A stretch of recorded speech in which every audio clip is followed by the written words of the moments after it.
Assalamualaikum warahmatullahi taala wabarakatuh. Alhamdulillah, hari ini hari Isnin, kita jumpa lagi untuk kelas mata pelajaran akhlak. Okey, alhamdulillah. Minggu lepas saya dah terangkan dekat awak semua berkaitan dengan tajuk yang kedua, iaitu sifat istiqamah, betul? Okey, sifat istiqamah saya dah terangkan dari segi pengertian sehinggalah hikmah dia, apa yang kita akan dapat. Okey, untuk hari ini kita nak masuk satu lagi tajuk baru, iaitu pelajaran yang ketiga, sifat tawaduk. Sifat tawaduk. Apa yang dimaksudkan dengan sifat tawaduk ni kelas? Cuba kamu duduk dekat rumah tu, fikirkan sekejap, pernah tak aku dengar perkataan tawaduk ni? Fikirkan sekejap. Kadang-kadang ada orang pernah dengar tapi tak tahu apa maksud tawaduk. Okey, untuk hari ni saya akan terangkan kepada kamu maksud sifat tawaduk. Okey, sifat tawaduk ialah sentiasa merendah diri dalam perbuatan dan pertuturan. Maksudnya merendahkan diri dalam perbuatan dan pertuturan ialah apa sahaja perkataan ataupun ucapan yang keluar daripada mulut dia, ataupun apa sahaja perbuatan yang sedang ia lakukan, ia tidak menunjuk-nunjuk ataupun bercakap besar macam tu. Okey, maksud merendah diri pula bukannya kita bongkokkan badan kita. Contohnya nak merendah diri dalam percakapan, bukan kena tundukkan muka sampai tak angkat muka, bukan macam tu. Maksudnya apa yang kamu cakapkan, apa yang kamu lafazkan, menggunakan perkataan-perkataan yang tidak membanggakan diri. Okey, dari segi perbuatan pula sentiasa bersopan santun dalam setiap perkara yang kamu lakukan. Okey, tidak menunjuk.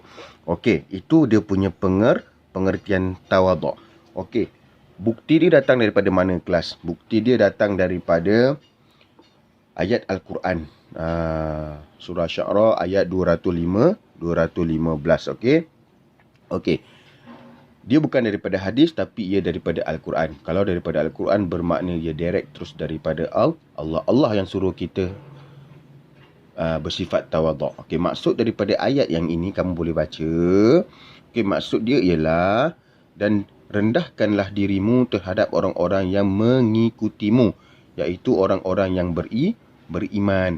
Maksudnya dekat sini, rendahkanlah dirimu terhadap orang-orang yang mengikutimu. Maksudnya rendahkan dalam setiap apa perbuatan kamu, rendahkan dalam setiap apa yang kamu lafazkan, apa yang kamu cakapkan. Okey, andailah kata satu hari nanti kamu menjadi seorang ketua, seorang leader, okey, kamu tidak bolehlah meninggi diri.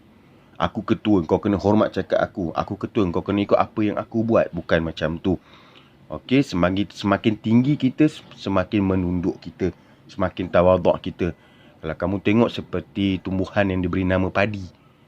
Okey, pokok padi bila dia nak naik tu, dia tegak. Tapi bila dia semakin berisi, dia punya isi semakin dah nak masak tu, beras tu dah nak jadi, dia semakin menunduk. Okey, kita boleh ikut resmi padi.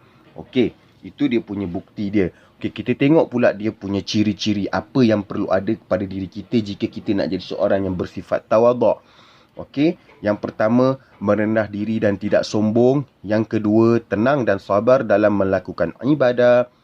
Yang ketiga, berusaha melakukan pekerjaan yang halal. Yang keempat, berusaha untuk bersifat tawaduk dalam setiap amalan. Okey, dekat situ ciri-ciri ni dia kata, apa sahaja yang kita lakukan, kita kena merendahkan. Apa sahaja yang kita cakap, kita kena merendahkan. So, kalau awak nak jadi orang yang bersifat tawaduk, awak kena buat benda tu pada diri awak.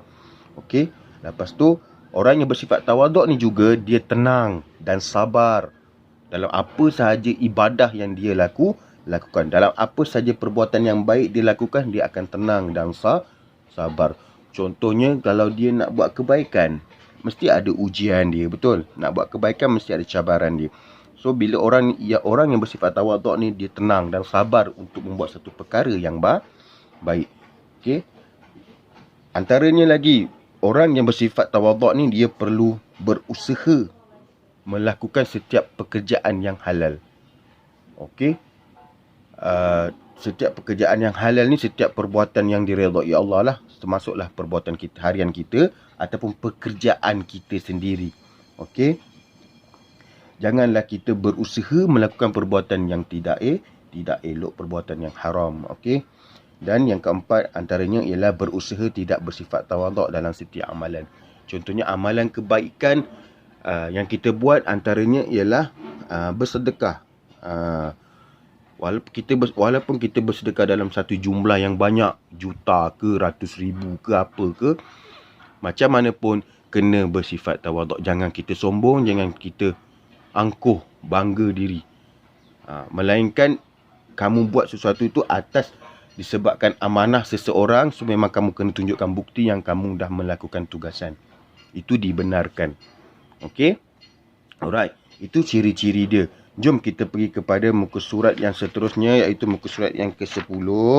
Kita boleh tengok dekat sini, hikmah bersifat tawaduk. Saya dah bagi tahu hari itu masa kelas kita yang pertama sekali dalam tajuk keywords akhlak. Okey? Hikmah ni adalah benefit, kebaikan yang kita akan dapat daripada Allah setelah satu perkara yang baik kita buat. So, sifat tawaduk ni sifat yang baik. Dan kita kena buat semasa kita melakukan sesuatu ataupun kita sedang bercakap. Jadi, apa hikmah dia yang Allah nak bagi pada kita? Di antaranya ialah terhindar daripada sikap sombong dan megah. Automatik. Sebab apa dia berlawan? Sombong ni dengan megah ni dia berlawan dengan sifat tawaduk. Bila kamu buat sifat tawaduk, kita akan dijauhkan daripada sikap sombong dan megah. Okey. Yang kedua, ditinggikan darjatnya di sisi Allah Subhanahu Wa Taala. Ini kerja Allah. Senang cerita, semua tu kebaikan tu adalah kerja daripada Allah, tapi ditinggikan darjatnya itu Allah yang mengangkat darjat kita. Kerana apa? Allah akan mengangkat darjat kita kerana satu perkara yang baik yang Allah suruh kita lakukan. Okey. Yang ketiga, dikasihi dan mendapat keredaan Allah.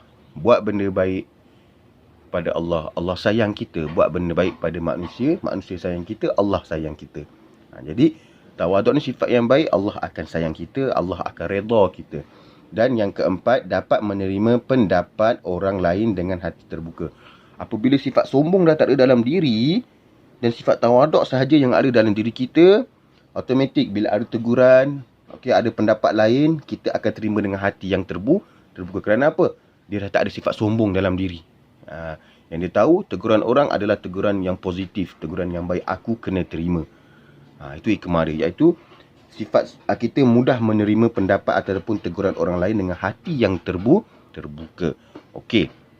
Baik, selesai tajuk sifat tawaduk ni. Saya harap kamu faham sifat ni. Senang Okey, dan seperti biasa, kamu buat latihan yang ini dalam buku tulis kamu.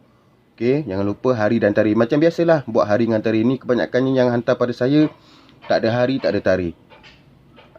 Ibarat kamu lahir tiada surat beranak, tak tahu bila kamu lahir. Macam tu. So kena buatlah benda tu macam biasa. Kamu dah sekolah lama, kena buat benda tu hari dan tarikh. Okey, lepas tu buat ni soalan dia ni, salin soalan, lepas tu buat jawapan. Okey. Apakah pengertian tawaduk? Yang pertama. Yang kedua, tuliskan 3 ciri-ciri. Yang ketiga, apakah hikmah yang bersifat tawaduk dalam beribadah? Okey, dalam beribadah apa hikmah dia? Kalau kita beribadah, buat satu kebaikan, apa hikmah yang Allah akan bagi? Okey, itu saja untuk hari ini. Okey, selamat belajar dan semoga dipermudahkan usaha kalian untuk menuntut ilmu. Assalamualaikum.